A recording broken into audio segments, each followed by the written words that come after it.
बहुत समय पहले सूर्यगढ़ नाम का एक राज्य था। यहाँ के राजा वीरेंद्र सिंह साहसी, न्यायप्रिय और प्रजापालक माने जाते थे। लेकिन कुछ दिनों से राज्य में एक अजीब अफवाह फैल गई थी। जंगल की गहराइयों में एक जादुई शेर दिखाई देता है, जिसकी आंखें लाल अंगारों की तरह चमकती हैं। मंत्री सोमेश्वर, ये कैसी बातें सुनने में आ रही हैं?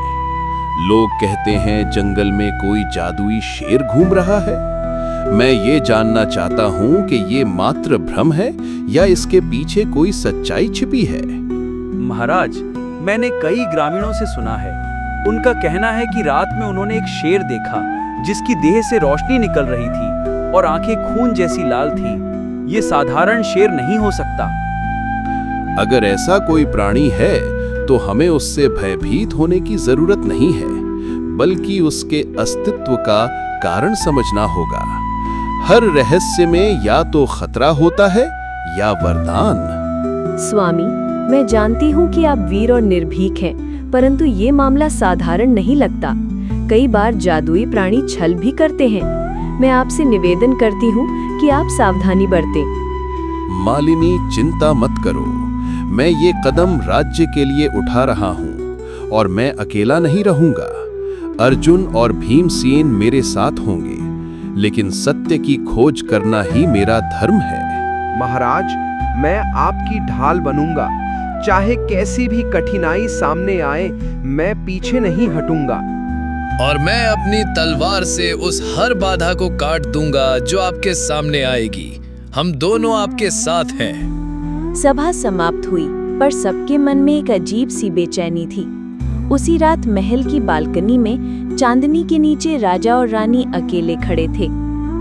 स्वामी, अगर ये शेर सचमुच जादुई है तो क्या होगा? अगर वो हमारे राज्य के लिए खतरा बन गया तो? मालिनी, मैं मानता हूं कि वो शेर साधारण नहीं है, लेकिन मेरा मन कहता है कि उसका हमारे भाग्य से गहरा संबंध है। कभी कभी प्रकृति हमें संकेत देती है और ये शायद वही संकेत है।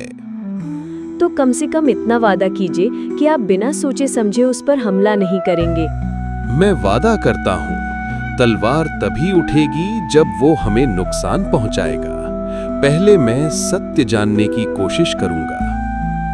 महाराज, ये नक्शा लीजिए। जंगल के बीचों बीच एक पुराना मार्ग है जो सीधे चांदवन तक जाता है। वहां कई बार लोगों ने उस शेर को देखा है। सोमेश्वर, तुम्हारी सलाह हमेशा मेरे लिए मार्गदर्शन रही है। मैं लौटकर तुम्हें उत्तर जरूर दूंगा। बस एक बात याद रखिए महाराज, चांदवन में हर चीज वैसी नहीं होती जैसी दिखती है। तीनों घोड़े जंगल के घने रास्ते से गुजरने लगे। हवा भारी थी, पेड़ों की शाखाएं जैसे रहस्य फुसफुसा रही हों। अचानक झाड़ियों में सरसराहट हुई। अर्जुन ने तुरंत धनुष तान लिया। महाराज, कुछ तो हिला है झाड़ियों में। मैं तीर चलाऊं? नहीं अर्जुन, पहले देखो कि वहां कौन है। आप लोग कौन हैं और इस जंगल में क्या कर रहे हैं? मैं वीरेंद्र सिंह, सूर्यगढ़ का राजा। हम उस जादुई शेर की खोज में आए हैं जिसके बारे में यहाँ के लोग बातें करते हैं। तो आप भी उसी की तलाश में आए हैं? हाँ, मैंने उसे देखा है। उसकी दहाड़ सुनकर पेड़ भी कांप जाते हैं। लेकिन ध्यान रहे, वो शेर सामान्य प्राणी नहीं है। उसकी शक्ति चांद की रोशनी से जुड़ी है। क्या तुम हमें उसके ठिकाने तक ले जा सकते हो? मैं मार्ग दिखा सकता हूँ, लेकिन ये रास्ता आसान नहीं है। कई बार लोग उस दिशा में गए पर लौटकर कभी नहीं आए। तो आज हम सच जानकर ही लौटेंगे, चाहे जो भी परिणाम हो। बूढ़ा शिकारी उनके साथ चल पड़ा। सूरज ढल रहा था और जंगल में अंधेरा उतरने लगा था, लेकिन राजा वीरेंद्र सिंह के हृदय में दृढ़ निश्चय की अग्नि जल रही थी। अब सच सामने आकर रही। शिकारी माधव के साथ राजा वीरेंद्र सिंह, अर्जुन और भीमसेन जंगल की गहराई में बढ़ते गए। चारों ओर सन्नाटा था, बस झिंगुरों की आवाज गूंज रही थी। अचानक दूर से एक गहरी दहाड़ गूंजी, जिसने सबके दिलों की धड़कनें तेज कर दी। महाराज, ये वही आवाज है, बिल्कुल वैसी ही दहाड़ जैसी लोगों ने बताई थी। ऐसा लगा जैसे धरती कांप गई हो। महाराज, अगर ये शेर हमारे सामने आया तो मैं अपनी तलवार से उसे वहीं ढेर कर दूंगा। नहीं भीमसेन, पहले हमें उसकी असलियत समझनी होगी। तलवार आखिरी उपाय है, पहला नहीं। आप सही कह रहे हैं महाराज। उस शेर पर सामान्य हथियार का असर नहीं होता। अगर आपने बिना सोचे हमला किया तो नुकसान सिर्फ आपका ही होगा। तो सच यही है कि वो शेर साधारण नहीं है। क्या तुमने उसे करीब से देखा है माधव? हाँ महाराज, उसकी देह पर जैसे सुनहरी चमक बिखरी हो और उसकी आंखें लाल अग्नि की तरह जलती हों। मैंने उसे केवल पूर्णिमा की रात देखा था। वो चांद की किरणों में ही प्रकट होता है। सब आगे बढ़े। जैसे जैसे वे जंगल में गहराई तक जाते, वातावरण भारी होता गया। हवा ठंडी और तेज चलने लगी। तभी अर्जुन ने इशारा किया। देखिए महाराज, सामने जमीन पर पंजों के निशान हैं। ये साधारण शेर के नहीं लगते। कितना बड़ा आकार है। ये निश्चित रूप से उसी जादुई शेर के हैं। सावधानी से चलो। महाराज, अगर ये पंजों के निशान अभी ताजा हैं तो शेर बहुत दूर नहीं होगा। हाँ, और जब वो पास होता है तो जंगल की हवा भारी हो जाती है। महसूस कर रहे हैं, सांस लेना कठिन लग रहा है। इतना कहते ही सामने से झाड़ियों में तेज हलचल हुई। सबने हथियार उठा लिए। अचानक पेड़ों के बीच से एक विशाल आकृति निकली। चांदनी उसकी देह पर पड़ी तो पूरा जंगल चमक उठा। महाराज, वही है, वही जादुई शेर। ये तो विशाल है। इसकी आंखें सचमुच आग की तरह जल रही हैं। तुम कौन हो? क्या सचमुच कोई श्रापित आत्मा हो या प्रकृति का वरदान? मैं कोई साधारण प्राणी नहीं। मेरा नाम सिंहरुद्र है। मुझे देवताओं ने यहाँ बांधा है ताकि कोई मनुष्य मेरे रहस्य को पा न सके। अगर देवताओं ने तुम्हें यहाँ बांधा है तो उसका कारण क्या है और ये रहस्य कौन सा है? इस जंगल की गहराई में एक प्राचीन शक्ति सो रही है। वो शक्ति जिस किसी के हाथ लग जाए पूरा संसार हिला सकती है। मैं उस शक्ति का रक्षक हूँ। मेरा कर्तव्य है कि कोई भी उस तक ना पहुँचे। शेर की आवाज गूंज रही थी और पेड़ तक कांप रहे थे। अर्जुन और भीमसेन हथियार ताने खड़े थे, लेकिन राजा वीरेंद्र सिंह शांत और दृढ़ निश्चय के साथ शेर की ओर देख रहे थे। सिंहरुद्र, अगर तुम्हारा कर्तव्य उस शक्ति की रक्षा करना है तो मेरा कर्तव्य अपने राज्य की रक्षा करना है। लोग डर और अंधविश्वास में जी रहे हैं। मैं सच जानना चाहता हूँ। सच जानना आसान नहीं है राजन। इसके लिए तुम्हें परीक्षा देनी होगी। 3 प्रश्नों का उत्तर देना होगा और यदि तुम असफल हुए तो तुम और तुम्हारे साथी यहीं हमेशा के लिए रह जाओगे। महाराज, ये खतरनाक है। इसका विश्वास मत कीजिए। हाँ महाराज, हमें इस पर हमला कर देना चाहिए। नहीं, हमला अज्ञान का काम है। अगर सत्य तक पहुंचने के लिए परीक्षा देनी पड़े तो मैं इसके लिए तैयार हूँ। जंगल सन्नाटे में डूब गया। हवा थम गई, मानो पूरा वातावरण इस संवाद को सुन रहा हो। जादुई शेर सिंहरुद्र सिंहासन की तरह चट्टान पर बैठ गया और उसकी आंखें और भी लाल चमकने लगी।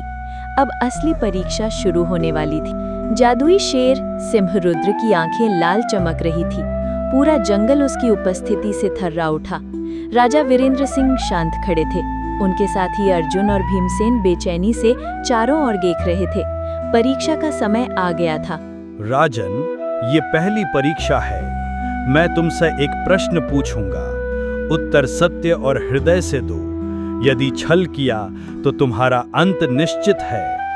बताओ, राजा का सबसे बड़ा कर्तव्य क्या है?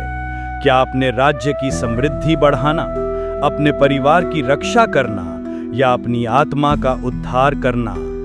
सिंहरुद्र, राजा का सबसे बड़ा कर्तव्य सिर्फ अपने परिवार या अपनी आत्मा तक सीमित नहीं है। उसका कर्तव्य है अपने प्रजाजनों की रक्षा करना और उनके सुख दुख में साथ देना।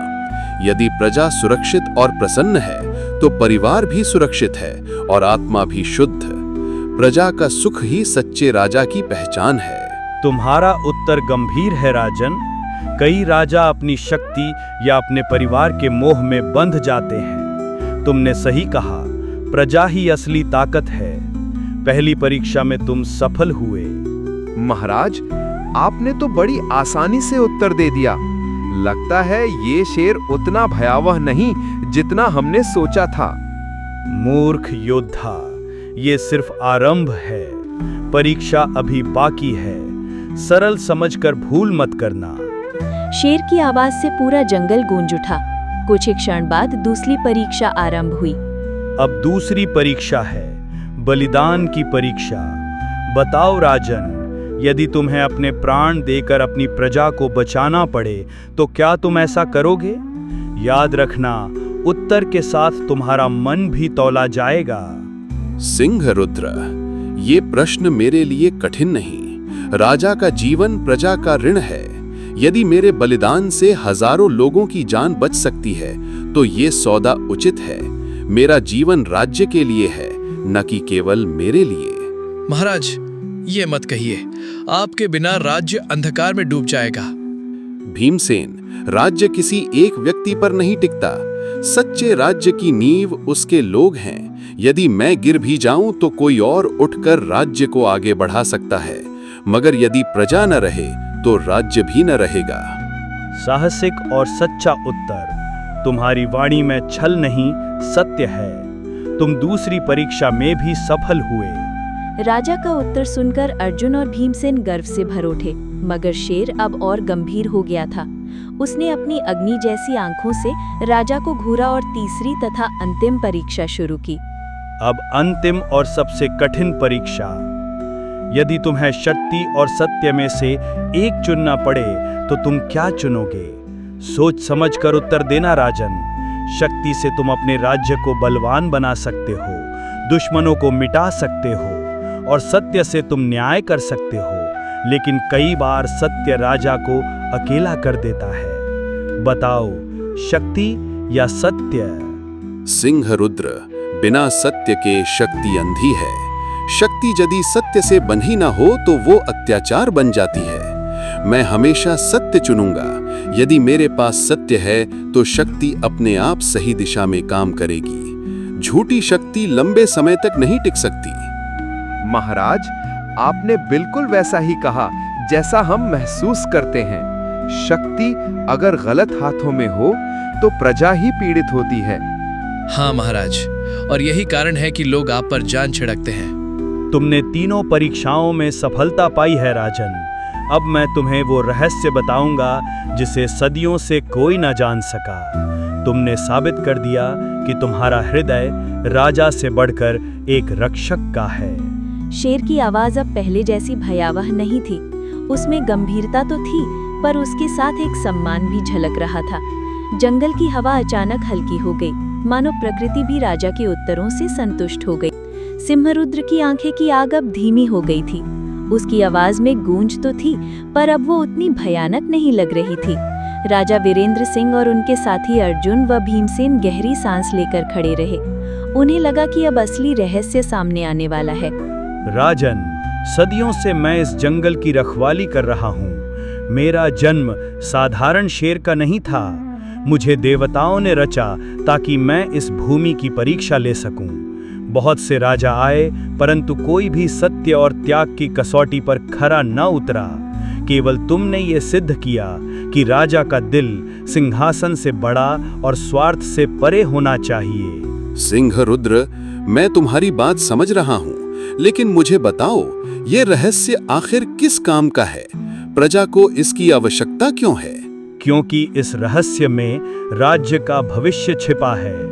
इस जंगल के नीचे एक प्राचीन शक्ति सो रही है।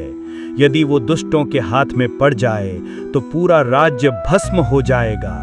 लेकिन यदि सच्चा राजा इसे पाए तो उसका राज्य 100 सालों तक सुरक्षित रहेगा। तो महाराज ही इसके योग्य हैं, कोई और कैसे हो सकता है? हाँ सिंहरुद्र, आप स्वयं देख चुके हैं कि महाराज ने बिना डरे सभी परीक्षाएं पास की। सही कहा। इसीलिए मैं ये शक्ति तुम्हें सौंपता हूँ राजन। लेकिन याद रखना, ये कोई सोना चांदी या अस्त्र शस्त्र नहीं है, ये है सत्य का आशीर्वाद। जब भी तुम्हारे राज्य पर संकट आएगा, ये शक्ति तुम्हें मार्ग दिखाएगी। परंतु यदि कभी तुम छल या अन्याय के मार्ग पर चले, तो ये शक्ति तुम्हें छोड़ देगी। इतना कहते ही शेर की देह से एक अद्भुत प्रकाश निकलने लगा। प्रकाश ने राजा को घेर लिया। जंगल में मानो दिन निकल आया हो। कुछ क्षण बाद वो प्रकाश राजा के भीतर समा गया और शेर शांत हो गया। सिंह रुद्र, मैं वचन देता हूं कि इस शक्ति का उपयोग केवल प्रजा की भलाई और न्याय के लिए करूंगा। तुम्हारा ये आशीर्वाद कभी व्यर्थ नहीं जाएगा। तब जाओ राजन, अब तुम्हारा मार्ग प्रशस्त है। मेरी भूमिका यहाँ समाप्त होती है। आगे से ये राज्य तुम्हारी निष्ठा और साहस पर टिका रहेगा। महाराज, ये दिन हमारे जीवन का सबसे बड़ा क्षण है। हमने साक्षात दिव्य शक्ति देखी। हाँ, और ये सब संभव हुआ केवल आपके सत्य और साहस के कारण। नहीं मित्रों, ये हमारी सामूहिक यात्रा थी। अगर तुम दोनों साथ ना होते तो मैं यहाँ तक पहुँच ही नहीं पाता। ये विजय मेरी नहीं, हम सब की है। सिंहरुद्र धीरे धीरे जंगल की गहराइयों में विलीन हो गया। राजा और उनके साथी घोड़ों पर सवार होकर राज्य की ओर लौटे। महल पहुंचने पर जनता ने उनका जोरदार स्वागत किया। सबको लगा मानो राजा में एक नई ऊर्जा और प्रकाश आ गया हो। प्रिय प्रजाजनों, आज से ये राज्य सिर्फ तलवार की ताकत पर नहीं, बल्कि सत्य और न्याय की शक्ति पर चलेगा। मैं वचन देता हूँ कि जब तक श्वास है, मैं आपके सुख दुख में साथ रहूंगा। जय हो महाराज, जय हो सत्य के रक्षक। और इस तरह जादुई शेर की कथा पूरी हुई। सिंहरुद्र भले ही जंगल में खो गया, लेकिन उसका आशीर्वाद राजा के साथ हमेशा बना रहा। सूर्यमंडल राज्य कई वर्षों तक समृद्ध और सुरक्षित रहा। लोग आज भी उस कथा को याद करते हैं कि कैसे एक राजा ने सत्य को चुनकर शक्ति प्राप्त की और एक जादुई शेर ने उसका रक्षक बनकर भविष्य सुरक्षित किया।